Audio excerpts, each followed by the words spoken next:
What's going on, guys? It's Brendan Dzwierzynski here with you live from way up atop Allen Fieldhouse, where tonight in exhibition play, the Kansas Jayhawks knocked off the Pittsburg State Gorillas 94-63 in KU's lone tune-up before the regular season opens this coming Monday against Nebraska Omaha. It was an ugly start to this game for the Jayhawks. They went down 21-6 in the first half, just about 9 minutes into the contest. They opened the game 3 of 13 shooting from the floor, 0 of 6 from three-point range, but then a 14-0 run midway through the first half was really the spark the Jayhawks needed, and it took a lot to get to that point. Some full court pressure, a couple of steals underneath the basket by newcomer Kevin McCullough, finally a made three-pointer by Grady Dick, and finally the Jayhawks were able to get off the ground and were able to get into the halftime break with a 39-34 advantage, and then it was all KU after halftime, shooting 66.7%. That's 2 of every 3 shots made for KU in the second half. They end up shooting over 55% for the game.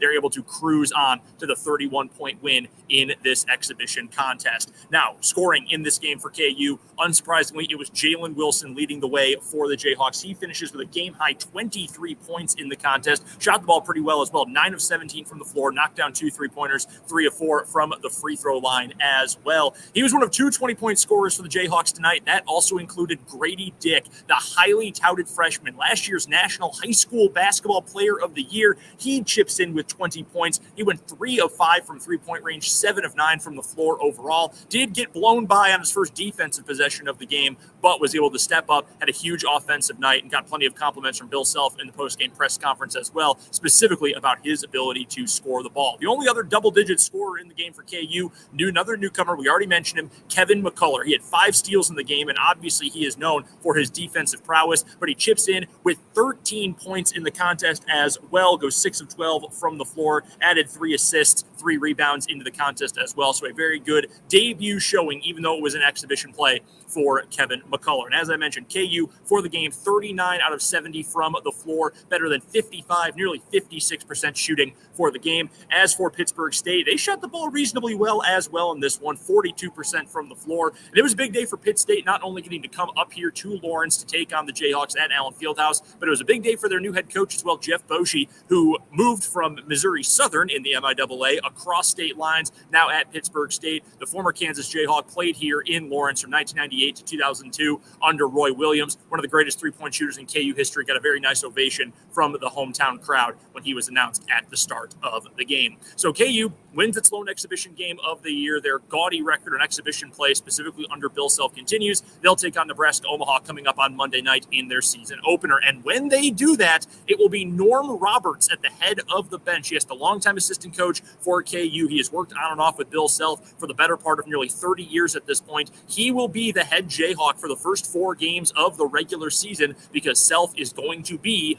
off the bench because of a 4-game self-imposed suspension by the University of Kansas and Kansas Athletics. That also includes his top assistant, Curtis Townsend. Neither of them will be able to coach any of the first 4 games of the year, although they can coach the team at practice in the days leading up to each of those first 4 games. This is in response to the fallout from the 2017 FBI investigation into college basketball, and then following that, the NCAA's infractions case against KU, which alleged 5 Level 1 violations. Now, as for that case itself, it's unknown exactly when final results are going to come out. One report from Jeff Goodman indicated it earlier this week. It could be until next year before KU finally figures out what the final punishment is going to be. However, we do know that KU has self-imposed multiple sanctions. Yes, self-imposed. It includes the 4-game suspension both for Self and for Curtis Townsend. It also includes some recruiting restrictions, a couple of scholarship losses over the next few years as well.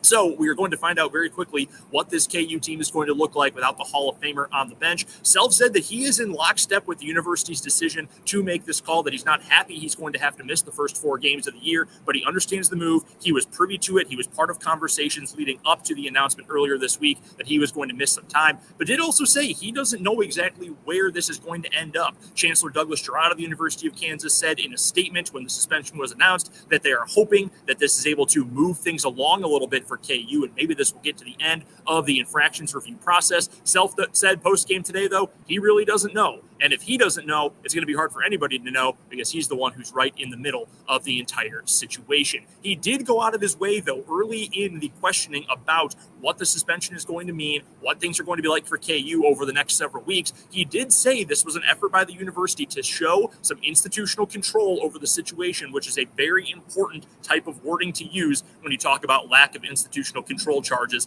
by the NCAA. So we're not yet sure what the final punishments are going to look like for KU. Will the self-imposed sanctions be enough? It might be a while until we find out, but we are going to find out quite quickly what KU is going to look like without Bill Self on the bench. Tonight, they did just enough in the first part of the game to stay in it and then blew it open in about the last 10 minutes of the first half, the entire second half, and they come away with a 31-point exhibition win, and they will go into Monday night's season opener 1-0 in exhibition play. Looking forward to taking on the Mavericks of Nebraska-Omaha.